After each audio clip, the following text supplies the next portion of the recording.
This is some work that I've done with Lasse and Michael.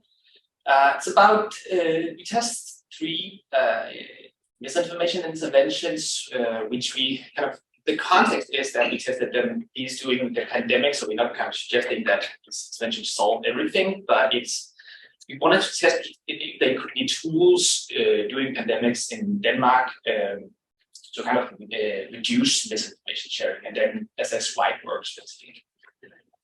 So we have this problem that during the crisis, a lot of misinformation threats, including about vaccines, and which may lead people to have less willingness to not take the vaccine and something like that. And the problem with crisis is that the information flow is high, and so is the uncertainty, and that gives optimal spreads to this optimal conditions to the spread of misinformation, which might pose a threat to public health.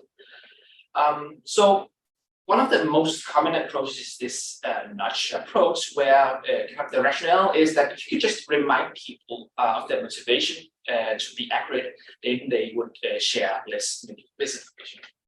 But the problem is, at least during crisis, that accuracy nudges do assume a kind of intrinsic motivation to accuracy. So even if that's right, it leads individuals to rely on their own knowledge and prior beliefs to make their own inferences about what is right and wrong, but it doesn't really provide any skills to foster behavioral change. Another approach is kind of a competence-based approach, where people get concrete and elaborate and actionable advice and to deal with threats. It's reflected in protection motivation theory, where feelings of competence, self-efficacy are kind of key to motivating people to respond to risk and threats effectively. So basically, we have 2 research questions here. First, we want to assess the effectiveness of these interventions. And spoiler alert, when people see these elaborate and actionable advice, they actually share this false headlines, but it does affect the sharing of real headlines. And then we went on to assess why it works, because we think that's kind of there's too little research on why these interventions work. We often just test do they or do they not make people share more or less, but actually we try to look into some of the mechanisms that might prompt these changes. And once again, spoiler, we argue and we think we find empirical evidence that it boosts people's feelings of competence, but it doesn't make people fear misinformation more, so it doesn't prompt anxiety. Okay, basically, so we have these 2 accounts: the inattention account, that people are inattentive, and if you remind them to pay attention, then they'll share less misinformation. And the other one is based on receiving actual tools. What we did is that we had 2 studies. So in the first study, people were exposed to the interventions, and then we gave them a headline sharing task, which is kind of the standard paradigm within the accuracy nudge literature, at least. And then in a second study, we exposed people to the intervention once again, and then we assessed the effect on measures of protection motivation theory. So that is self-efficacy, threat appraisal, and response efficacy. Okay, and we have 4 conditions: so 1 control, and then a accuracy nudge, a short kind of accuracy nudge of the video, which is it's 15 seconds, and a long elaborate one. And the outcome is whether people would share misinformation. People were exposed to 15 false and 15 fake headlines about COVID-19. And it looked like this. Yes. So let's go and look at some of the results. So what you see here is that in the left panel, we see that elaborate video actually reduced people's willingness to share false headlines, while the other two interventions didn't reduce willingness to share particular headlines compared to the control condition. On the right panel, we see kind of a surprisingly similar effect, although not statistically significant. That all of the interventions kind of increase willingness to share real news, but compared to the control condition. But we suspect that this is kind of a placebo effect, actually. But we of course we don't know. So what we take away from this is that the elaborate intervention decreased false headline sharing, and we wanted to see why. And we took a cue from the protection persuasion theory and other literature on compliance with COVID-19 advice, and we have evidence that self-efficacy is an important predictor of protected behaviors during COVID-19. So some of my colleagues have published a lot of literature. This is one of them, that there might also actually be a path to compliance without fear by boosting people's feelings of competence. So if you know what to do, then you are more likely to comply without actually being afraid of COVID-19. Yes, and what we find is that only the long intervention affected one of these outcomes, and that was self-efficacy. So yeah, the bottom line is that it increased people's feelings of competence, but it didn't affect people's anxiety. We also looked at how much the long compared to the short intervention was shared, and it was shared by on Facebook by the Danish health authorities, which is kind of similar to the CDC here in the United States. And what we see is actually that the long intervention was shared more widely, had more reactions, more comments, and a larger reach compared to the short intervention, which was also shared by the Danish health authorities. And what does that tell us? I think at least it is important in the sense that you might suspect that a 3-minute video wouldn't go viral in any way, while a short TikTok-like video would be more widely shared. We have to, this is just the exploratory, so we have to go more into that. But anyway, so here's the summary, and that is that at least we think that we found evidence that elaborate, concrete and actionable advice decrease false headline sharing by boosting self-efficacy, but without inducing fear. So our kind of takeaway is that during crisis, people need competences to deal with risk. It's not going to solve everything, of course. System-level factors are much more important in the long run, but specifically during in times of crisis, these interventions might be viable. I guess that's it. Thank you so much for having me talk. Okay, hi everyone. I'm the other Dr. Steve, not Steve Wojciechowski. I just got my PhD like a month ago, so I'm very recently a doctor. And yeah, I'm a postdoc in Jay's lab. And my talk is called "People Think That Social Media Platforms Do, But Should Not, Amplify Divisive Content." But instead of talking about one study today, I'm actually going to talk about a couple studies that are about a bit interconnected and I think tell sort of a story. So that's why I'm grouping them together. So my first study is going to answer the question of what type of content goes viral on social media. The second is going to try to address the question, what kind of content do people think should go viral on social media? And the third is going to address the question of what happens when we actually change the type of content people are exposed to on social media in a sort of naturalistic field experiment. So I'll go through these studies a bit more quickly to fit them within the 15-minute time frame. So what goes viral on social media? I published a study about this last year in the journal PNAS called Outgroup Animosity Drives Engagement on Social Media. And in this study, I'm going to just go through the results pretty quickly. We analyzed tweets and Facebook posts from liberal and conservative Congress members, as well as liberal and conservative media sources, so think Fox News or the New York Times, on both Facebook and Twitter. And we looked at whether social media posts had words referring to a political in-group versus a political out-group. And we created a number of dictionaries of words that would refer to a political in-group or out-group.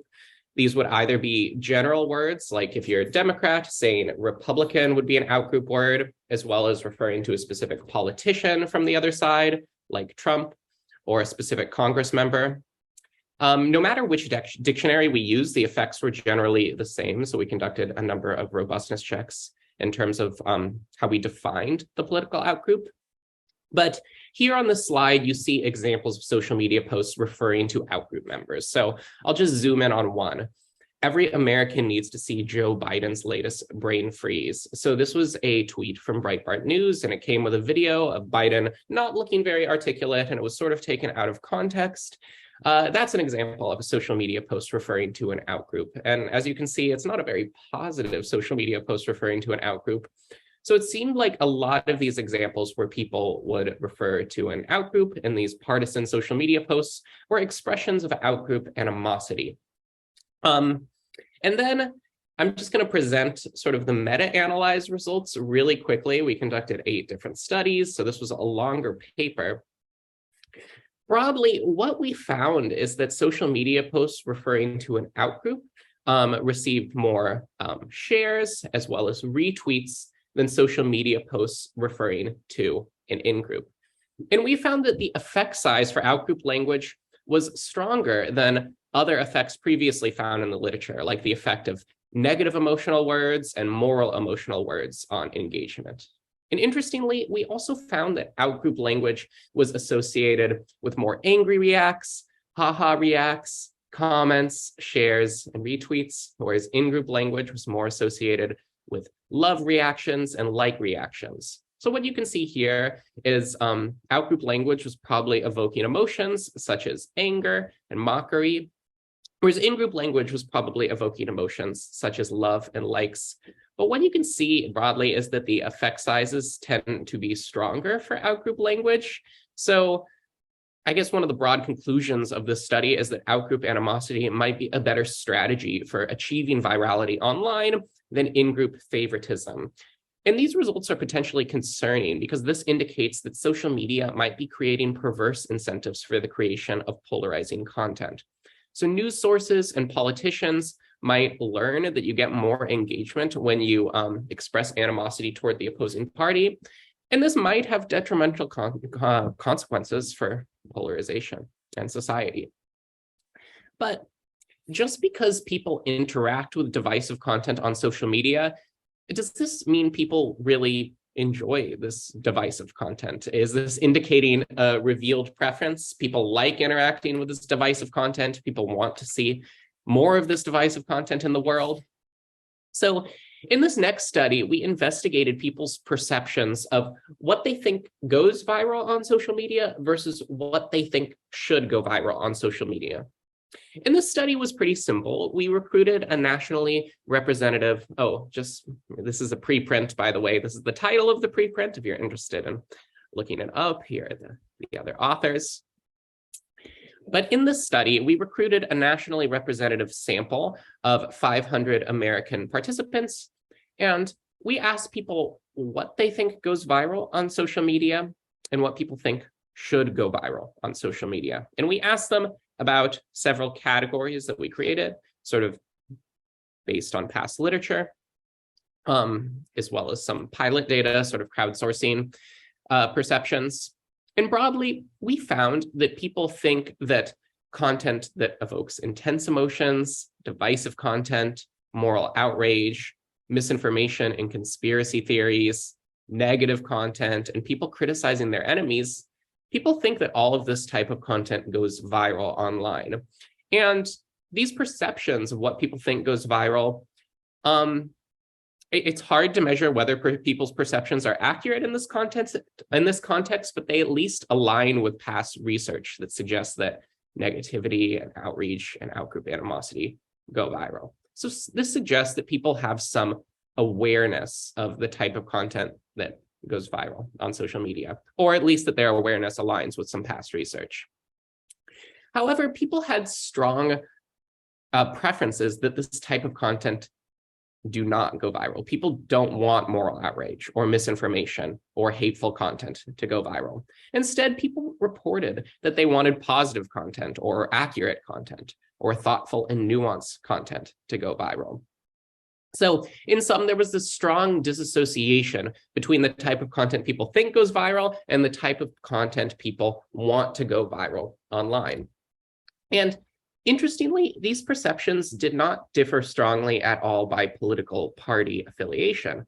So there appears to be a bipartisan consensus that divisive content should go less viral on social media and that more positive or nuanced or accurate content should go more viral on social media. So this raises a sort of a puzzle. Why do people engage with divisive content online if they report these strong preferences for not wanting this divisive content to go viral online? One potential answer for this, I don't really have the answer, but one potential idea is that social media is an attention economy where platforms depend on capturing our attention and keeping us engaged with platforms in order to sell advertising revenue. And the things that capture our attention do not necessarily reflect what we want or our desires. So one metaphor to think of is like when you see a car crash on the side of the road, you might stop and sort of look at the car crash because it captures your attention. It's negative, it's high arousal, but that doesn't mean that you want to see it or that you want more car crashes in the world. And divisive content might be like this as well. However, one question that sort of comes from this research is, just because people say that in an ideal world, they wouldn't want divisive content on their feeds, if we actually gave people a more positive and less divisive experience with social media, would people just find social media terribly boring and not use it? Like, would people actually like a version of social media that was less divisive? So we recently conducted a pilot field experiment that we aim to replicate that hopefully sort of addresses this question in a naturalistic setting. So these are pilot results, so I sort of present these with caveats, because again, we're going to replicate.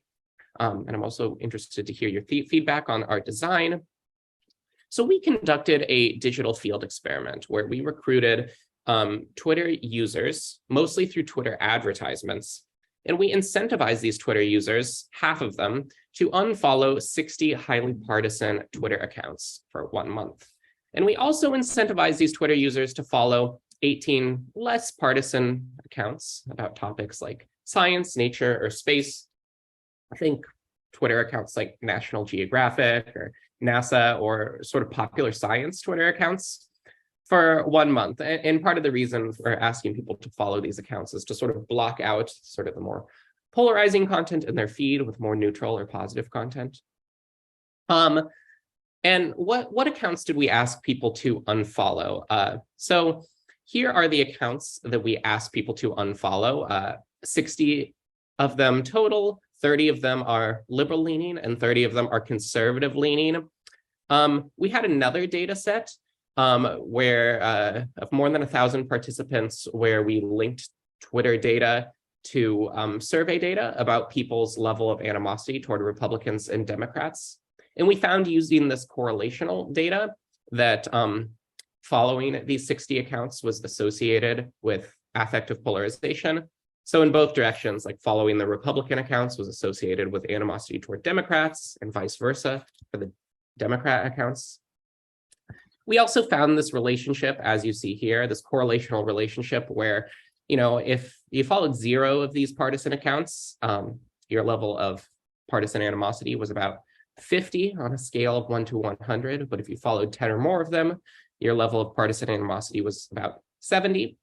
So we found this correlational relationship suggesting that following partisan accounts on Twitter was associated with polarization. However, what this field study tried to address was whether unfollowing these accounts actually had a causal effect on people's levels of partisan animosity, because one potential thing that might be happening is homophily. People who are already highly partisan are self-selecting into sort of partisan Twitter accounts. So this field study was hoping to address some causal aspects. These are also the Twitter accounts that we asked people to follow in the intervention. Things like NASA, or things about photography or science and space. We carefully measured compliance throughout the intervention, and only about half of participants actually complied, despite paying them. And we looked at complier average causal effects as well as intent to treat effects. I'll show you the intent to treat effects, but the effects got stronger as we looked at only compliers in the intervention. People also sort of stayed following and unfollowing the accounts in week 5 or 6, which was after the intervention. Also, here are people's Twitter networks in the experimental and control condition. As you can see in the treatment condition, people are following this new cluster of accounts that we asked people to follow. That was the main difference in people's network structures, both sort of at the beginning, at the end, and after the intervention. And broadly, this is what we found. We found that 1 month after the intervention, controlling for the time 1 scores, so before the intervention, people's levels of affective polarization slightly decrease, but significantly decrease. People reported more positive perceptions of their Twitter feed after the intervention. So they reported that their Twitter feed was less polarizing, more positive. People also reported higher well-being, according to a well-being index after the intervention. These were generally quite small effects, but they were significant, and the effect sizes became bigger when we accounted for compliers in the intervention. We also measured people's Twitter behavior, and we didn't find significant results there, but we found this sort of marginal effect such that people appeared to be tweeting slightly higher quality news sources during the intervention in the experimental condition as compared to the control condition. Quality of news sources shared was measured via the NewsGuard dataset of URLs. We're hoping when we replicate the study, and we're trying to replicate it in January, that we might have a slightly bigger sample size to sort of detect effects like this here. While this is pilot data that we're, again, hoping to expand upon, it at least suggests to an extent that people's online social network structure can actually have a causal impact on people's levels of polarization and well-being. That's the presentation. Thank you. So, hi everyone. My name is Almog. I'm a postdoc at Steve Lewandowski's lab, and I'm working on political polarization, misinformation. I'm interested in language and computational tools to measure those stuff and use them on social media analyses. But today I'm going to talk about microtargeting and what we framed as from detection to action. So this is another type of manipulation on our online environments. And this is work done with Adam Sutton, Matthew Edwards, and obviously Steve. So let's talk about the potentially microtargeting manipulation machine. Now, the manipulation machine is what we might think of the micro-targeting individuals based on their psychological characteristics to affect their attitudes and behavior. And this is done on our on social media, of course, and on the on the very edge of things, there's the political micro-targeting. So the fact that we might use micro-targeting manipulations to affect people's intentions to engage in political action or inaction. And this, of course, resonates with the Cambridge Analytica scandal. Cambridge Analytica in 2018, the scandal broke, and we know that they were involved in the Trump campaign and the Brexit campaign, and at least in more than 60 countries. So, and allegedly they did this, right? Targeting people based on their psychological characteristics to try to sway them for some political action or inaction. Now, while Cambridge Analytica currently is not doing anything, and the company was shut down, the manipulation machine might still be working by other actors. And the question that I would like to pose is what we can do to protect ourselves from such online manipulations, and how we can even know that these online manipulations take place. And what I would like to argue is that we need algorithmic transparency. So to know whether to detect these manipulations online, we need transparency, so we know what we're facing, and we need these data to understand how we can build interventions to counteract those manipulations.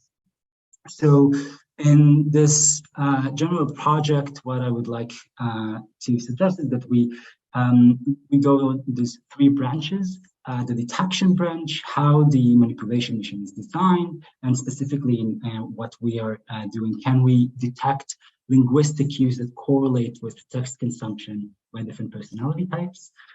The action branch, is it effective? We use these cues to enhance the persuasiveness of messages. And the prevention branch, what can we do about it? Can we build a tool, for example, these cues will empower people to know that they are being manipulated in our online environments? And I'm going to focus today on the detection and action branches. And specifically, what I want to talk about detection is based on text modeling. So this is a two-step model that we've developed, which first try to assess the personality of individuals from the text that they write, which is something that's already been done before. But on the second step, what we're trying to do is to try and understand if we can predict personality from text that people consume. So if we can see what type of text is more appealing to different personalities. And as I said, this is a two-step model. So what we basically started out with is the first model, where we recruited participants from Reddit, from fiction writing communities on Reddit. And they signed up to the experiment where they were given a personality inventory, the BFI2, and gave their consent so we could scrape their comments from Reddit. And we built a machine learning model based on BERT that basically takes this their comments on Reddit, the text that they write, and predicts their personality from their BFI2. And on the second step, what we do is take a larger sample of Reddit users, and then scrape their comments, apply the first model. So we'll have a way to we'll have a proxy of their personality. So we scraped all their comments and apply the model, so we have their predicted personality. And then we go and see what they what they commented on. So the posts on Reddit that they commented on, and where we look at what they commented on positively. So we know that they read the piece of text and they had a favorable opinion of the text. And this is what we feed into the model and basically predict the inferred personality from the text that they read. Okay, so this is an important part. So basically a way to try and understand what type of text is appealing to different personalities. Okay, so how does that work? Here we can see the performances. These are computational models. What we see here is the Pearson correlation coefficient with the prediction and the observed. And the first model, which is the model that that predicts the personality from the text that people write, we see different coefficients from 0.26 to almost 0.4, which is about the meta-analytic state of the art, but we know that we currently can predict from personality. Now, this is nice, but as I said, this has already been done before. And what you can see here is the performance of the second model, which is, again, predicting personality from the text that people read, right? And this is much more indirect, and we have smaller effect sizes here. But at least in neuroticism and openness experience, we get robust models that we can work with. So, what type of linguistic features best predict personality? Here we see the word clouds that are associated with what people write and their personality, and over here what they read and their personality. And basically, I don't want to get too hung up about this, but what we see is that the first model is picking up more on content words, whereas the second model, which is, again, what people read and their personality, is picking up more of linguistic style. So the next thing is, well, can we take this model and apply this to our real world data? Is this something that we know that we can use to see if this is working? So we scraped about 1,500 political ads from Facebook that were posted between 2018 and 2020 in the UK. And we applied the second model on it, on the openness dimension. So basically the model gets the text and predicts the average openness of the text by what is appealing to those individuals, right? So a high score would mean that the model thinks that it would be appealing to people high on openness, and a low score means that the model thinks it would be appealing to people low in openness. And we selected about 40 ads from the extremes to be validated by different annotators saying, well, what do you think that this is appealing to? Would this appeal to people high on openness, low on openness? And what we get is that the human annotators pretty much accepted the model's predictions. So in the top, you can see in gray where the model is predicting high on openness. And on the x-axis, you can see the value that people give on the openness scale. So it gets high on openness scores, while in the very bottom, you can see more red. So it means that those ads that were classified as low on openness, this is also generally what people think. So we have this validation by human annotators, and just so you can understand what type of ads are we talking about. So this is, for example, the lowest ad on openness. We have an ad by the UK government: avoid traveling unless essential for work, education or other permitted exemption. While the highest on openness is about a digital exhibition exploring the concept of well-being data and its power to potentially shape society. So you can see the different types of ads that the model and human annotators think that are high or low in openness. But are these actually more persuasive to people who are high or low in openness to experience? For that, we had an experiment and pre-registered on Prolific. And for each ad, we ask individuals to rate the persuasiveness ratings of the ad, whether they like it, whether they think it's persuasive in a persuasiveness questionnaire, about six items per ad. And only after they give us their persuasiveness, we ask them to answer in a openness to experience facet, but it's BFI2, so we have their openness scores. And indeed, we get the interaction that we were thinking, right? So on the x-axis, we have the personality of the individual. On the y-axis, we have the persuasiveness of how persuasive that ad was. And in different colors, in orange, you can see whether the ad was classified by the model as high on openness, or in blue, whether it was classified as low on openness. And people who are indeed high on openness to experience rate high on openness ads as more persuasive, while people low on openness to experience rate ads that are high on openness as less persuasive. Now you can see that it doesn't really work on what the model thinks is low on openness to experience, and I have an hypothesis about this, but we can talk about this later if you want. So just to sum things up, when we talk about this manipulation machine, then we need to understand whether how it is designed, so we can detect the manipulation, and this is something that we saw that we probably can do. The next question was, is it effective? Can we use this to enhance persuasiveness of the message? Now, we also have data suggesting that this is indeed the case.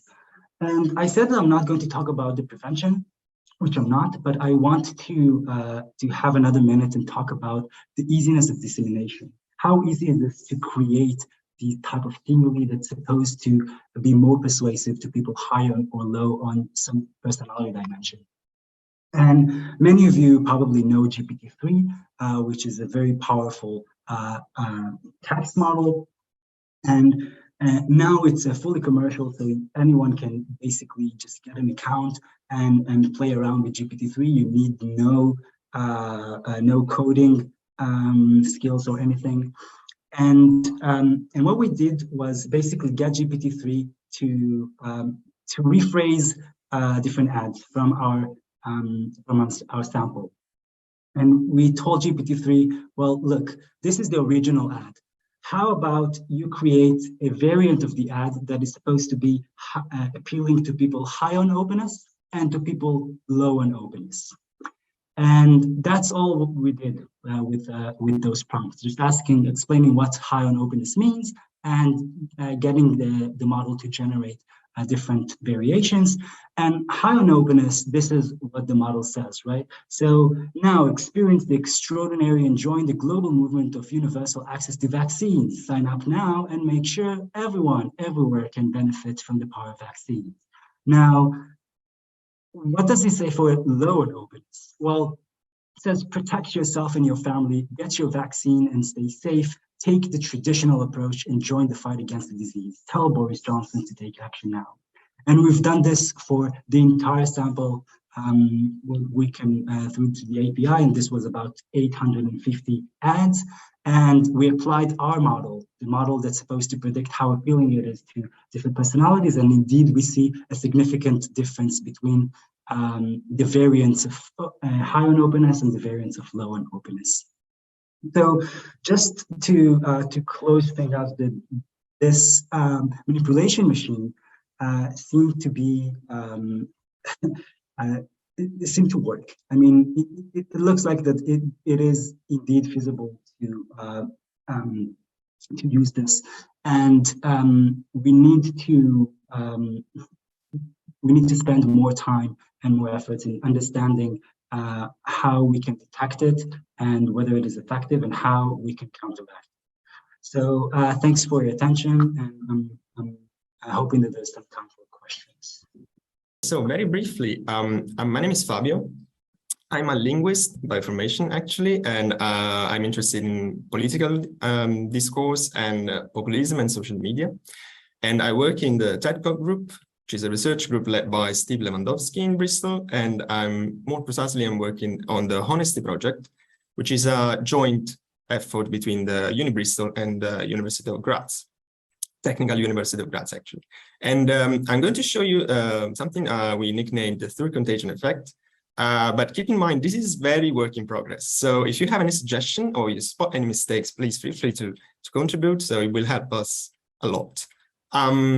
Before presenting the two analyses, I'm going to focus on, I'm going to give you a small theoretical background on the project itself. So the Honesty Project tries to analyze how honesty is perceived and valued from the public, by the public in US political discourse. And by political discourse here, I mean mostly social media kind of text, so Twitter, basically.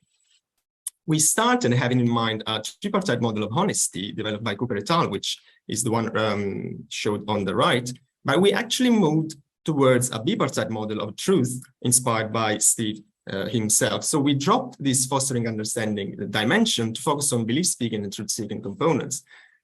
Now, very briefly, belief-speaking is when someone talks from a belief, a perception, point of view. On the other hand, truth-seeking is where evidence-based point of view is chosen. And ideally, people should, when considering politicians, people should consider honest politicians who tend to apply a truth-seeking framing more than a belief-speaking framing. But what we saw, especially with Donald Trump, is that someone can still lie and be considered as honest. So someone can still use belief-speaking as a method of a preferred method of communication and still consider as honest. Now, a note, we keep in mind that belief-speaking is not negative itself. So it's not that someone who tend to prefer belief-speaking as a method of communication is a liar, of course. So this is still introductory material. What we did to detect these two dimensions in the text we have, in the tweets we have, is to develop two lists of keywords organized in two different dictionaries, one per each component, and we applied DDR, which is just word embedings. If you're not, I think you're familiar with word embeddings, but if you're not, we just calculated the word embeddings for each keyword in the two lists that we have, and then we averaged these word embeddings because they're just numerical representations of words. Then we calculated the word embeddings of the tweets we had, and we calculated the similarity between each tweets and the two centroid representations, as we call it, of the two dimensions. So that each tweet had two scores, a belief-speaking scores and a truth-seeking scores. And we could see that the two components became more frequent, especially in time, especially after Donald Trump's election, which is the first dot of the line. You can see the second one is Joe Biden's election, if I remember correctly. Now, what I'm going to talk to you about today is something we are, and the trends are similar for both parties. Now, we're focusing at the moment on the replies, so how people respond to the presence of these two components in the tweets by politicians. So we gathered a sample of 200,000 replies from the tweets we have, and there are two analyses we are running at the moment. So one focuses on the component alignment, so meaning to check whether the component in the tweet, in the original tweet from the politicians, aligns with the component in the replies or not, meaning a belief-speaking tweets by, I don't know, Donald Trump may trigger belief-speaking replies or may trigger truth-seeking replies, and vice versa. And there's also, of course, the null hypothesis that there's no triggering effect at all. The second analysis focuses on the polarization in the replies. So meaning we want to see whether and how it correlates with the belief-speaking or truth-seeking in the texts, in the original tweets, of course. So starting from the first one, we could see that on the left, I hope you can see where I'm pointing. On the left, we have two models that have belief-speaking score in the replies as dependent variable. And we could see how it positively correlates with belief-speaking in tweets in both parties, actually, Democrats and Republicans. And it negatively correlates with truth-seeking in the tweets. And the opposite is true when we see two further models that consider truth-seeking in the replies as dependent variable. So truth-seeking in the replies is positively correlated with truth-seeking in tweets and negatively correlated with belief-speaking in the tweets. So this means that there is a sort of component alignment of contagion effect in place. However, this does not mean that, of course, the audience agrees just simply because they apply the same honesty framing dimension. To consider this sort of agreement dimension, we included ideology score for the repliers. So we just looked at, we had the account of the repliers. We looked at the people who follow, so following Mosley and Rand, in order to extract the sort of ideology score of the replies themselves. Now, it's not an ideology score itself, because it's, if I'm not mistaken, it's a misinformation exposure score, but it is highly correlated with partisanship. I think the correlation score is 0.86, if I'm not mistaken. And it is a score that goes from -1 to +1, where -1 indicates a tendency towards Democrat ideology and +1 towards Republican ideology. And the contagion, as you can see, is still valid, and it seems even stronger in within-party relationship. What I mean by that is, especially if we focus on the two graphs on the bottom, which refer to truth-seeking tweets, the original tweet, which, by the way, are the only significant correlation here in the four you see on the screen.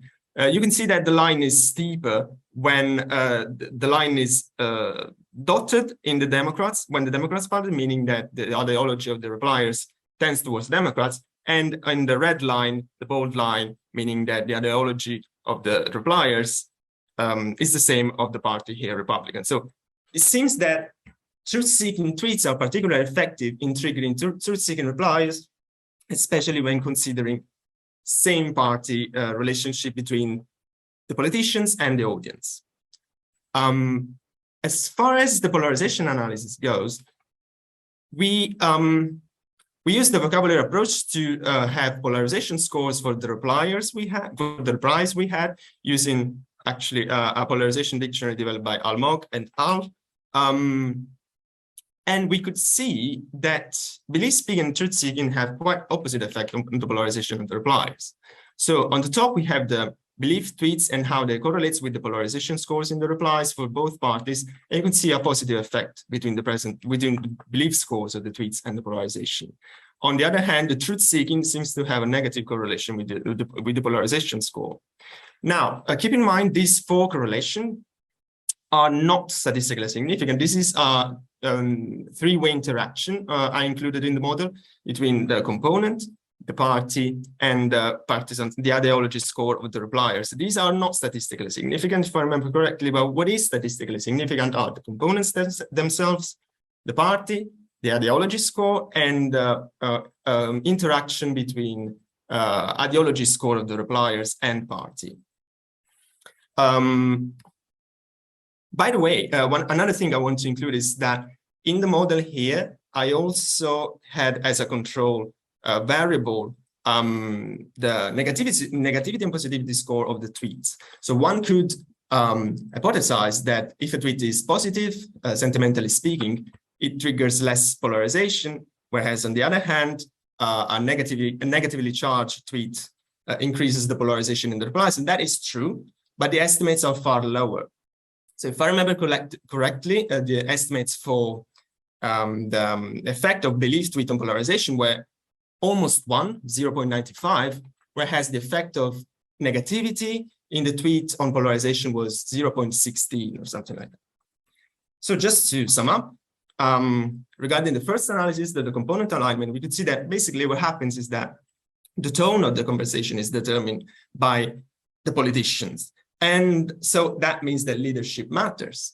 Now, we could say that basically the tone, this is always the case. So I imagine that if I tweet emotionally, I receive emotional replies back. If I tweet analytically, I receive analytical replies back. But this is a good thing. This is not a bad thing, because it means that if we convince, if politicians start to use a more evidence-based way of expressing themselves, we could see basically an improving in the conversation. Now, this is not because belief speaking, as I said in the beginning, is evil. However, we also found with another study a correlation between the way in which misinformation is shared by Republicans and the fact that they use belief speaking as a framing dimension to share it. So belief speaking is not evil, but it could become. As long as the polarization analysis is concerned, we could see that belief speaking tend to increase the polarization in the replies more than the negativity of the tweets itself, whereas truth seeking has a decreasing effect on polarized comments. So that is all for the moment. Thank you very much.